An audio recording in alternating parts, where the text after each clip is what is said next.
ఇంద్రకీలాద్రిపై ఆషాఢ సారెల ఉత్సవాలు ఘనంగా జరుగుతున్నాయి.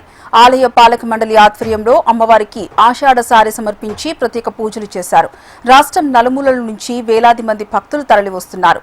తొలి ఏకాదశి పర్వదినం కూడా కలిసి రావడంతో భక్తుల సంఖ్యకు అనుగుణంగా అధికారులు ప్రత్యేక భద్రతా చర్యలు తీసుకున్నారు. దీనిపై మరింత సమాచారం మా ప్రతినిధి శ్యామ్ కుమార్ అందిస్తారు.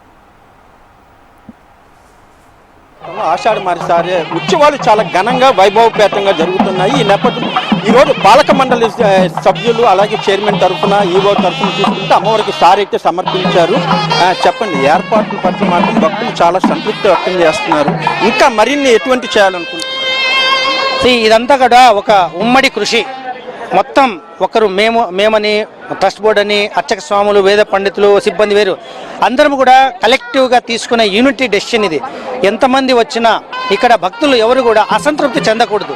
వచ్చిన వాళ్ళను తృప్తిపరుస్తూ అమ్మవారి దర్శనం కల్పిస్తూ ఇంద్రకీలాద్రి మీద ఈ ప్రభుత్వంలో ఈ కుటుంబ ప్రభుత్వంలో ఇంత మంచి మంచి కార్యక్రమాలు చేస్తున్నారు అని ప్రజలు హర్షించాలి.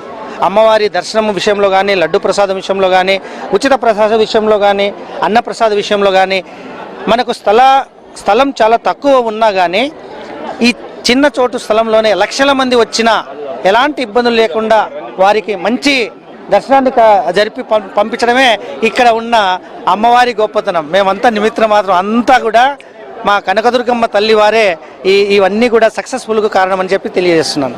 చెప్పండి స్వామి, రేపు ఈ శాకంబరి ఉత్సవాలు మొత్తం 3 రోజుల పాటు ఎప్పటి నుంచి ప్రారంభం కాదు? శ్రీమాత్రే నమః. సర్వస్వరూపే సర్వేషే సర్వశక్తి సమన్వితే భయేభ్యస్త్రాహినో దేవి దుర్గే దేవి నమోస్తుతే. జగన్మాత దుర్గాదేవి ఆలయంలో ఆషాఢ మాసంలో అత్యంత వైభవపేతంగా జరిగే ప్రధానమైనటువంటి ఉత్సవం శాకంభరీదేవి ఉత్సవాలు. దేవాసుర సంగ్రామం జరిగేటప్పుడు భూమి మీద క్షామం సృష్టి చేస్తున్నప్పుడు అమ్మవారు తన దేహము నుంచే శాఖములు సృష్టించి అశేష భక్తజనాలని రక్షించినట్లుగా మనకి దేవీ భాగవతాది గ్రంథాల్లో విశేషంగా చెప్పడం జరుగుతుంది. అటువంటి జగన్మాతకి 3 రోజుల పాటు శాఖములతోనే అలంకారం చేసి అమ్మవారికి సంబంధించినటువంటి సప్తశతి హోమము మరియు మహావిద్యా హోమములు ఇతర మూలమంత్ర హవనములు అన్నీ కూడాను చేయడం జరుగుతుంది. మొదటి రోజున ఆకుకూరలు వాటితో చేస్తే, రెండో రోజున కాయకూరలు పళ్ళతో చేయడం జరుగుతుంది. మూడో రోజున డ్రై ఫ్రూట్స్తో అమ్మవారికి ప్రత్యేకంగా అలంకారం చేయడం జరుగుతుంది.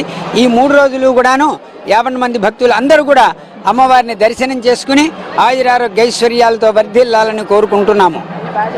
మొత్తం మీద చూసుకున్నట్లయితే ఒకవైపు ఆషాఢ సారె, మరోవైపు నిన్నటితో చూసుకున్నట్లయితే నవరాత్రులు కూడా ముగిశాయి.